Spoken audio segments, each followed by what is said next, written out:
మందు అయిపోయింది, తీసుకురండి. లోపలికి వెళ్ళి పడుకోరా. నేను ఎలా కనిందో మీ అమ్మ గురించి చూడు. మర్యాదగా అక్కడే పడుండు, లేకపోతే కాళ్ళు చేతులు వెరగొడతాను. రాను రాను చాలా ఎక్కువ చేస్తున్నావు. ఇలాగే చేస్తే చంపి పాతేస్తాం. నోరు మూసుకొని పడిండు.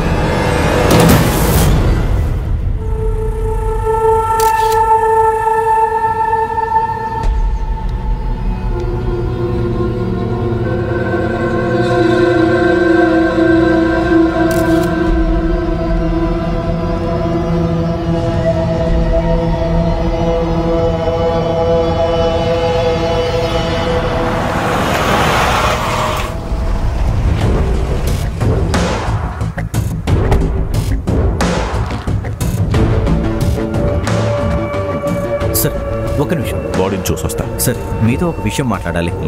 అతన్ని తల మీద షూట్ చేశారు సార్. నిన్న డ్యూటీలో ఉన్న పోలీసు వాళ్ళ కళ్ళు గొప్పి బయటకు వచ్చాడు సార్. ఫిలిప్ అయి ఉంటాడు సార్. కరెక్ట్గా తను పాయింట్ బ్లాంక్లోనే షూట్ చేశాడు సార్. కొంచెం దూరం తరివాడు కూడా.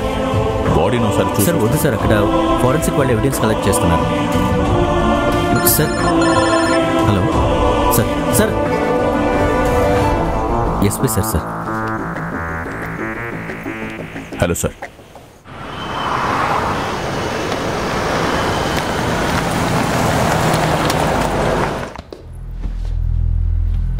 నేను ఇక్కడికి పిలిపించింది ఒక ముఖ్యమైన విషయం చెప్పడానికి. సారీ చెప్పాల్సిన అవసరం లేదు.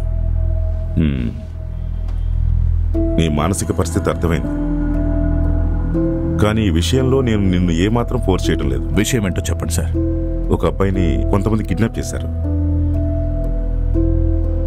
ఆ డబ్బుని నీకే ఇచ్చి పంపించమని అందులో ఒక వ్యక్తి చెప్తున్నాడు. ఇదేదో ఒక ఆపరేషన్ అని నువ్వు అనుకోవద్దు, కానీ నువ్వు తలుచుకుంటే ఒక బాబు ప్రాణాన్ని కాపాడొచ్చు.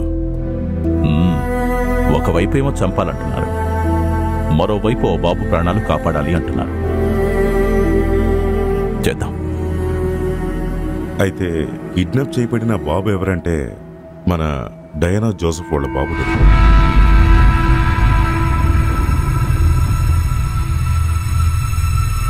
ఇది నీకు అనవసరం అని నాకు తెలుసు, కానీ ఇప్పుడు ఇది నాకు అవసరమైంది. పాత విషయాలేవి మనసులో పెట్టుకోకు. పాత విషయాలు తవ్వుకోవడానికి నేను ఇక్కడికి రాలేదు డయానా. ఏదో నీకు హెల్ప్ చేద్దామని ఇక్కడికి వచ్చాను. అవసరం లేదు. వీడు హెల్ప్ చేస్తే నా కొడుకు బతకాల్సిన అవసరం లేదు. ఈ తాగుబోతు తప్ప మీకు ఇంకెవరూ దొరకలేదా? మిస్టర్ జోసెఫ్, నోటిని అదుపులో పెట్టుకుని మాట్లాడు. Joseph please. జోసెఫ్, నేనెవరి మాట విన్ను. ఒకసారి నువ్వు ఎంత చెప్పినా ఈ తాగుబోతు సహాయం మనకు అక్కర్లేదు. డెరిక్ కాకుండా ఈ పని ఇంకెవరి వల్ల సాధ్యం కాదు. నా ముందు నీ పాత ప్రియుడిని వెనకేసుకు రావద్దు డయానా. ఈ మనిషిని ప్రపంచంలో అందరికన్నా ఎక్కువ ద్వేషించింది నేను. కానీ ఇప్పుడు ఇతను కాకుండా మన బాబుని రక్షించడం ఎవరి వల్ల కాదు. పోనీ ఏదైనా మార్గం ఉంటే చెప్పు. ఈ పని చేయడానికి ఎవరున్నారు? ఇది మన అవసరం జోసెఫ్. మన కొడుకు సేఫ్ గా ఉండాలంటే వాళ్ళు ఇతన్నే పంపించాలని డిమాండ్ చేసి మరీ చెప్తున్నారు జోసెఫ్. దానికి డెరిక్ ఒప్పుకోవడమే పెద్ద విషయం. మీరందరూ కలిసి వాడిని చంపేస్తారు. ఏదో ఒకటి చేయండి, నాకు నా బాబు కావాలి.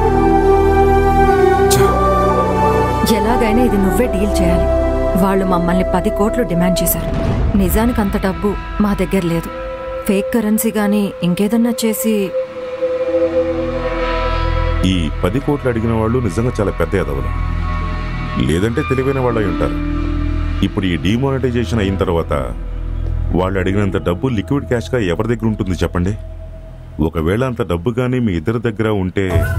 ఎక్కడుంది? సొంత కొడుకుని కాపాడడానికి ఫేక్ కరెన్సీ అయితే వాడట్లేదు కదా. మీరు ఒక ఎక్స్ చీఫ్ సెక్రటరీ కొడుకు, పైగా బిజినెస్ టైకూన్. డయానా చిన్న ఏజ్లోనే గవర్నమెంట్ ప్రాసిక్యూటర్. మీరిద్దరూ బాగానే సంపాదించుంటారు. వాడు అడిగిన డబ్బులు మీ దగ్గర ఉందని ఖచ్చితంగా తెలుసుకునే వాడు ఇదంతా చేస్తున్నాడు. ఆ డబ్బుని ఎలాగైనా అరేంజ్ చేస్తారని తెలిసే వాడు మనకింత టైం ఇచ్చాడు. ముందు మీ దగ్గర ఉన్న డబ్బును వాడికి ఇచ్చేసి మీ అబ్బాయిని కాపాడుకోండి. డబ్బు ఎప్పుడైనా సంపాదించుకోవచ్చు. వాడు అడిగిన క్యాష్తో పాటు నన్ను కూడా. నేనైతే రెడీ. 10 కోట్ల క్యాష్ అంటే అరేంజ్ చేస్తాను.